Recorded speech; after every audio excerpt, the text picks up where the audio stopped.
Hello, guten Tag. ဒီချေတို့ရဲ့ Dream to Deutsch page ကနေပြီးတော့ပြန်လဲကြိုဆိုလိုက်ပါတယ်ဒီနေ့ဒီချေတို့ကဂျာမန်လို EDNs တွေကိုဘယ်လိုမျိုးပြောရမလဲအဲ့ဒါတွေကိုလေ့လာကြမယ်ပေါ့နော် Ja also let's start Reden wenden auf Deutsch Reden wenden auf Deutsch Teil 1အဲ့တော့ဒီချေတို့ကဒီနေ့ဂျာမန်လို EDNs တွေပထမအပိုင်းကိုအရင်ဆုံးစလေ့လာကြမယ်EDNs in German part 1အဲ့တော့ပထမဆုံး EDN ဖြစ်တဲ့Das ist nicht mein Bier. Das ist nicht mein Bier. အဲ့ဒါချေဘာကိုပြောရလဲအဲ့ဒါကငါရဲ့ beer မဟုတ်ဘူးလို့ပြောတာလားမဟုတ်ဘူးပေါ့နော်သူရဲ့အဓိပ္ပာယ်ချေပါတယ် That's not my business ဆိုတဲ့ဟာမျိုးပေါ့အဲ့ဒါငါအလုပ်မဟုတ်ဘူးဆိုတဲ့ဟာမျိုးကိုပြောတာပေါ့အဲ့တော့ဘာလဲ Das ist nicht mein Bier နံပါတ်1ကိုဆက်ကြည့်ကြမယ်နံပါတ်2ကဘာလဲချေတို့ Ich verstehe nur Bahnhof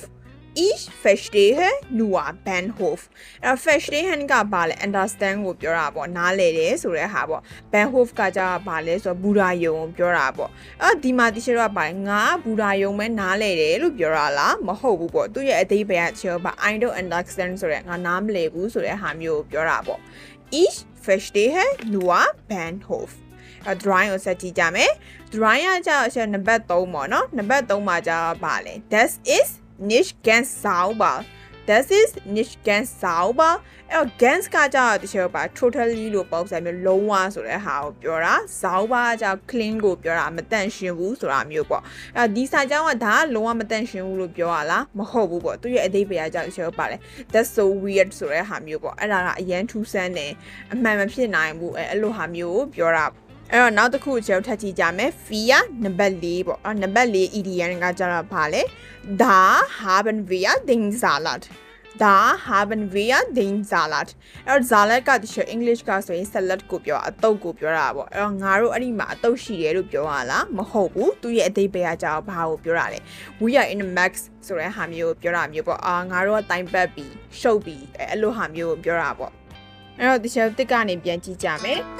Ice Das ist nicht mein Bier. 2. Ich verstehe nur Bahnhof. 3. Das ist nicht ganz sauber. 4. Da haben wir den Salat.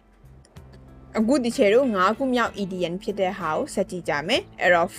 5 ကကြတော့ Das ist mir Wurst Das ist mir Wurst အဲ့တော့ Wurst ကကြဝက်ဥချောင်း sausage ကိုပြောတာပေါ့အဲ့တော့ငါ sausage လို့ပြောရလားတချို့မဟုတ်ဘူးသူရဲ့အဓိပ္ပာယ်ကပါ it doesn't matter ဆိုတဲ့ဟာမျိုးပေါ့အရေးမကြီးဘူးဆိုတဲ့ဟာမျိုးကိုပြောတာပေါ့အဲ့တော့ 6 ခုမြောက်ဆက်ကြည့်ကြမယ် Ich habe die Schweine Ich habe die Schweine အဲ့တော့ Schwein ကတချို့ဂျာမန်မှာဆိုရင်ဘာကိုပြော pit ပေါ့ what ကိုပြောတာပေါ့နော်အဲ့တော့ငါမှာ what တွေရှိရဲလို့ပြောရလားမဟုတ်ဘူးသူရဲ့အသေးပဲကကြ I'm lucky ဆိုတဲ့ဟာမျိုးပေါ့ငါကံကောင်းတယ်ဆိုတာကိုပြောတာပေါ့နော်အဲ့တော့ 7 ခုမြောက်ဆက်ကြည့်ကြမယ် Mach dir keinen Kopf Mach dir keinen Kopf အဲ့တော့ Kopf ကတချို့ဘာဦးခေါင်း head ကိုပြောတာပေါ့အဲ့တော့နင်းရဲ့ခေါင်းမလုံးနဲ့လို့ပြောရလားတချို့ဒီနေရာမှာမဟုတ်ဘူးသူရဲ့အသေးပဲကဘာ don't worry ဆိုတဲ့ဟာမျိုးပေါ့စိတ်မပူပါနဲ့ဆိုတဲ့ဟာမျိုးကိုပြောတာပေါ့နော်